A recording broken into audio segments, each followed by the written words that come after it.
One of my top tips that I would say to everybody is before you start asking questions, have a notebook and pen with you or something to take notes on because following a diagnosis during that time when you first have symptoms to being diagnosed, the first couple of weeks of treatment, that is a bit of a whirlwind and you are given a lot of information and that is hard to take on and you probably won't retain all of it.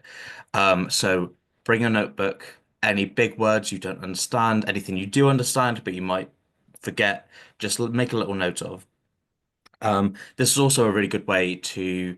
when you know you're meeting with a doctor following your diagnosis, this is a good way to compile the questions that you want to ask because when you're in that meeting, it could be scary, daunting, and you could forget some of the things that you wanted to ask, and you don't want to leave thinking, oh, I wish I asked that.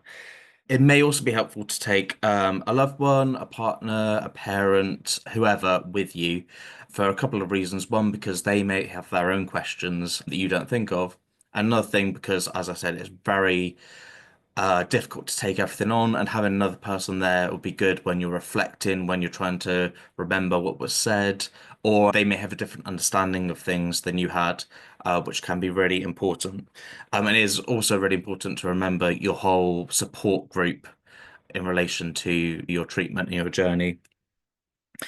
I would say ask whatever you want. Don't worry if it sounds silly, if it sounds irrelevant. Obviously, being diagnosed with ALL is a massive thing, and a lot of things can seem irrelevant at the time, but if there's something which is important to you, then that is absolutely important, and you have the right and you should ask those questions